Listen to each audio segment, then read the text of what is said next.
So folks, for today's episode, we have someone from the Marvel Comics who's the makings of a tech geek like Tony Stark or Bruce Wayne, and the frantic maladies of a rogue bullet like the Punisher. We're talking about the Steel Spider, a criminally underrated superhero who could, had the publishers deemed it, have etched his legacy. A legend that producers would have drooled for to adapt into a brand new lore for the big screens. Oliver, or Ollie Osnick, aka the Steel Spider, is an iron-clad masked vigilante who launches thugs suspended, hurling before pummeling them with the cybernetic limbs to crush their spirit. How cool is that? Ollie has had riveting shifts in his story arc, which is perhaps the most fascinating aspect of his saga. Let's dig deeper into how this character was brought to life and who his influences are, who he takes after. Before we get into our explanation, we have a very small request. If you like our content, please support us by subscribing to our channel. This is a small click for you, but for us it means a lot. Thank you. Let's begin. The origins of Steel Spider. The Steel Spider made its maiden appearance in number 72 of Peter Parker, the Spectacular Spider-Man in 1982. As fans might recall, it's a series that features a host of superheroes and villains, amidst which Ollie Osnick emerges as quite the debutante. Ollie was a morbidly obese high school teenager, who we see falling prey to bullying, and is always the butt of everyone's joke. But as we know, Ollie always had a knack for tinkering, and proved himself a remarkable genius, when he eventually developed a near-perfect facsimile of Doc Ock's colossal locomotor tentacles. As a troubled youth, Ollie sought refuge in supervillains. He even went on and founded a supervillain fan club, akin to comic and cosplay conventions, to host and organize elaborate giveaways of supervillain costumes. The grandiose charade soon went awry when others jeered at him for celebrating the notorious Doc Ock's escape from the prison. Ollie spiraled out of control and decided to take matters into his own hands. He realized he wanted more than to just be a loner, scrounging off his parents' wealth. We see a naive Ollie storming off to follow in the footsteps of Dr. Octopus as he decides to initiate his crime spree by stealing candies and comic books. His delinquency reaches a tipping point when he comes across a ginormous toy store. He thought to himself, this is it. This is where his quest reaches its fruition. However, not long after he enters the store, his gnarly attempted burglary comes to a hiatus when the security guard confronts him. Ollie accidentally strikes the elderly guard while scurrying across to make a swift escape. Furthermore, the man was knocked flat and immobile to make things worse. Meanwhile, his streak of offenses and mayhem had come under the attention of Spider-Man, who sets off in pursuit until Ollie makes the slip, taking a plunge into a large pool displayed at the store. Spider-Man dives inside the pool, and as he gets closer, he realizes that it's not Otto, whom he has mistaken the boy for, as the metallic tentacles are relatively more splintery than what the criminal supervillain in reality possesses. After that brief stint, a disgruntled Spider-Man pulls him out of the water and reprimands him severely in an effort to set him straight and burst his bubble. Having realized the gravity of the situation, Ollie repents and shudders at the thought of the old man whom he'd left unconscious, fearing that he might have killed him. Spider-Man reassures the boy and softens his heart by telling him not to worry, as the security guard is perfectly alright, as he's up and about his business as usual. And what's more is that he's also left something behind for vandalizing the store. This encounter causes Ollie to restructure his principles and values as he's now found a new idol in Spider-Man. He longed to create the web fluid, which he couldn't succeed at. Instead, he revamps his suit by morphing the tentacles into pairs of mechanical spider limbs, and goes by the name the Spectacular Spider Kid. Be that as it may, Ollie still had much to learn, and more often than not, he would end up punching above his weight while grappling with the city's hardened criminals. Fortunately, the watchful eye of Spider-Man would never stray too far from his trail of mess. He kept Ollie safe. Ollie even formed his band, the Misfits, with the Toad and Frogman for their apparent devotion to Spider-Man, who all three wanted to join as the sidekick in every adventure of heroics and daring. Eventually, there comes a time when Ollie realized that he must hang up his armor and give up such childish pursuits. It wasn't until years later when he was in college that he donned the suit again, this time making significant changes to his gear and gadgetry.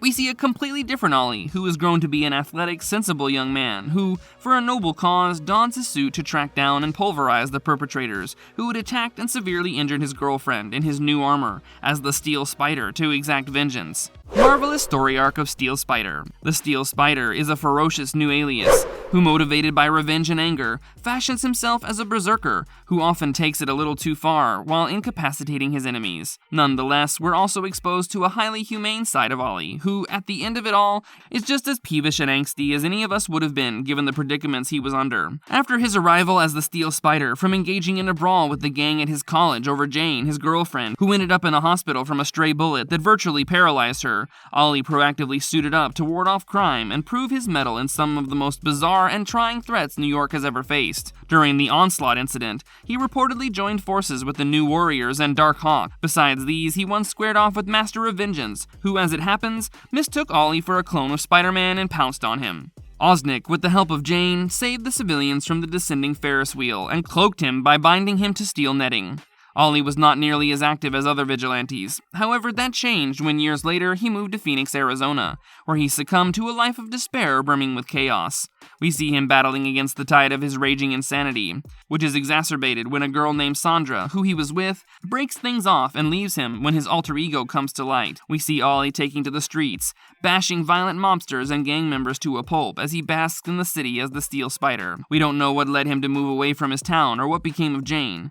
Meanwhile, we see Norman Osborn, who was spearheading a government-run cohort of former supervillains who took over when the Avengers were declared dead. The government had passed and implemented a bill called the Superhero Act, a mandate that became incumbent on superheroes to submit their identities to the government. This was a compromise for those who preferred operating in secrecy. This is where the Thunderbolts come in, as an enforcement body or an organization who were then tasked with the objective of bringing in those to trial who would not comply or were found in violation of the act. This severely enraged many, including Osnick, who openly defied the act and flouted the Thunderbolts. Osborn, fueled by his vendetta against his arch-nemesis Spider-Man, who the Steel Spider closely resembles, vowed to bring him to face the heat of justice. The Thunderbolts got the better of Ollie, who was outmatched in an intense showdown. It was then that the American Eagle and the Sepulchre came to Ollie's aid, crushing the Thunderbolts and warding them off. Despite his heroics, Steel Spider was brutalized and defeated when Venom gnawed his arm and tore at the flesh. We see next that the Steel Spider has been hauled to a negative zone, where he's held captive for resisting the Thunderbolts. That was the last we ever saw of the superhero. Since then, Ollie has nearly faded into oblivion, but not without coming onto the radar of Captain America, as it came to his attention what Osborn and his Corps did to Ollie. Steel Spider's abilities and powers explored. Osnick was passionate about tinkering from an early age, and began experimenting with technology to assemble locomotors and gadgets. In his teen years, Osnick designed a set of metallic tentacles inspired by Dr. Octopus, which he then modified into Spider-Leg, when he began to gravitate more towards Spider-Man and his fabled idol guardian who put him back on the right path. While he's not inherently superhuman, nor does he grow to acquire superhuman abilities, he does have the gift of genius and intelligence. As he grew older, he revamped his hydraulic metal limbs by installing pepper spray and steel mesh to render his enemies out of commission. However, this was from the phase when Ollie was not a regular superhero, but would engage intermittently in combat, as the Steel Spider. As years passed following the Onslaught, Ollie would frequent the streets more often and redesign his suit of armor. Through the use of cybernetics, Ollie would now take bumps and falls from great heights in his bulletproof armor. Moreover, the locomotor response in his limbs later became more efficient and could potentially lift up to 750 pounds, which means that his mechanical limbs boast feats that could leave multiple assailants wobbled and squashed. Besides these, his gadgetry involves projectile spikes, lasers, vicious acids, and serrated blades that can easily slash and wedge through high-density fibers or cinder blocks. For long-range combat, Ollie also wore a gauntlet that incorporated grapple hooks, which would also come in handy while clearing a zone or making a swift escape, by exploiting the advantage of height. Ollie had also taken to athletics, which means he could hold his own in unarmed combat as well. Albeit not exhibiting a superior martial prowess like Captain America, but he certainly would come out on top against an ordinary attacker on the street. You are about to be proven obsolete. This is my hometown. Boston needs a real hero. Au contraire. Mind-blowing appearance of Steel Spider in other forms of media. The Steel Spider has not made many appearances in popular media. However, his most noteworthy cameo came in the animated series Ultimate Spider-Man, in an episode called The Spider-Man. When Peter arrives in Boston, we see that Ollie is a teenager who is in his prime, contrary to how he starts out in the comics. He assists Peter by gifting him some new accessories as enhancements and tools to master the streets against criminals and supervillains who have been unchecked in the rampage that they've caused lately. Ollie offers to join Peter as his aide and his partner to clear the streets.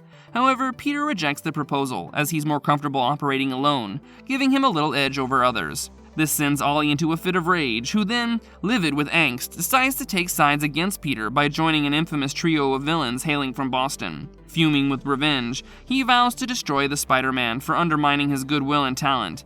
However, the Steel Spider has a change of heart later when he decides to join Peter to trump the villainous band to save Boston from the clutches of evil and corruption, which earns him the adoration and praise from the locals, and he soon finds himself a hero in the city's heart. Marvelous verdict. Steel Spider can have a fantastic run if the creators reimagine a character by upgrading him from a conflated hack to a masked predator or an anti-hero, especially now that Ollie has lost his arm. Could he return as Steel Spider with a new cybernetic implant, like the Winter Soldier, or team up with Captain America to strengthen his legacy? The possibilities are endless, but it's unclear whether the character will return in the comics or on the big screen. If you liked our content, don't forget to leave a like and subscribe to us if you haven't already. Have a good one and be safe. Thanks, everyone.